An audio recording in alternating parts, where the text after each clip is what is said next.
Hello, ഇനി ഏതൊക്കെ ദിവസങ്ങളിൽ എവിടെയൊക്കെ പോകണമെന്നുള്ളത് അമ്മ പറയുന്നുള്ളത് എനിക്ക് തന്നെ അറിയാൻ പാടില്ല കേട്ടോ. അങ്ങനെ ഞങ്ങളിത് ഇന്ന് നേരെ പോണത് വല്ലാർപാടം പള്ളിയിലേക്കായിരുന്നു കേട്ടോ. അങ്ങനെ ഞങ്ങൾ നേരെ കലൂർ വന്നിറങ്ങിയിട്ട് കലൂരിൽ നിന്ന് നേരെ വല്ലാർപാടം പള്ളിയിലേക്കായിരുന്നു കേട്ടോ വന്നത്.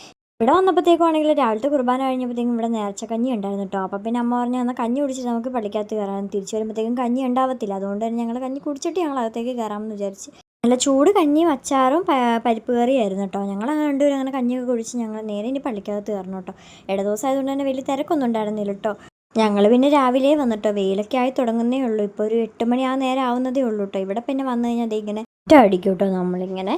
ഇതെന്തിനാണെന്ന് എന്നോട് ചോദിക്കരുത്, എനിക്ക് ഇതിനെപ്പറ്റി കൂടുതൽ അറിയാൻ പാടില്ല. ഞാനും ചെറുതിലേ മുതലിവിടെ വരാറുമുണ്ട്, ഞങ്ങളിങ്ങനെ ചെയ്യാറുമുണ്ട്. ഞങ്ങൾ മാത്രമല്ല കേട്ടോ, ഇവിടെ വരുന്ന എല്ലാ വിശ്വാസികളും തന്നെ ഇങ്ങനെ ചെയ്യാറുണ്ട് കേട്ടോ.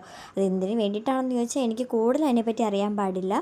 അറിയാവുന്നവർ ഇതിൻ്റെ താഴെ കമൻറ്റ് ചെയ്യണം കേട്ടോ. അങ്ങനെ ഞങ്ങൾ മുറ്റം അടിച്ച് അകത്തുനിന്ന് നേരെ ഞങ്ങൾ പുറത്തേക്ക് ഇറങ്ങിയിട്ടാണ്.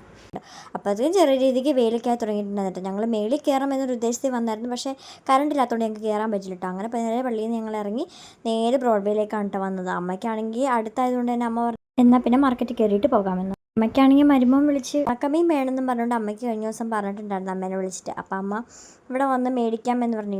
നമ്മുടെ അവിടെ നിന്ന് മേടിക്കണേക്കാട്ടും ഒരു 10-30 രൂപയെങ്കിലും ലാഭമുണ്ട്. ഇവിടെ നിന്ന് നമ്മൾ ഉണക്കമീനും കാര്യങ്ങളും പച്ചക്കറിയും എല്ലാം വാങ്ങിക്കണം. ഇവിടെ നിന്ന് കൊണ്ടുപോകാനുള്ളൊരു ബുദ്ധിമുട്ട് മാത്രമേ നമുക്കുള്ളൂ. അങ്ങനെ നമ്മൾ നേരെ നമുക്കറിയാവുന്ന ചേട്ടന്മാരെ കടയിൽ വന്ന് ഉണക്കമീൻ വാങ്ങിച്ചിട്ടാണ് ഒരു 2-3 കൂട്ടം ഞങ്ങൾ സാധനങ്ങളൊക്കെ വാങ്ങിച്ചിട്ടുണ്ടായിരുന്നു. അവിടെ നിന്ന് ഞങ്ങൾ നേരെ വൈറ്റില ഹബ്ബിൽ വന്നു. വൈറ്റില ഹബ്ബിൽ നിന്ന് കാണുമ്പോഴത്തേക്ക് ഞങ്ങൾക്ക് ഇരുന്ന് പോവുകയും ചെയ്യാം, ബസ്സിന് ഇടി കൊള്ളുകയും വേണ്ട.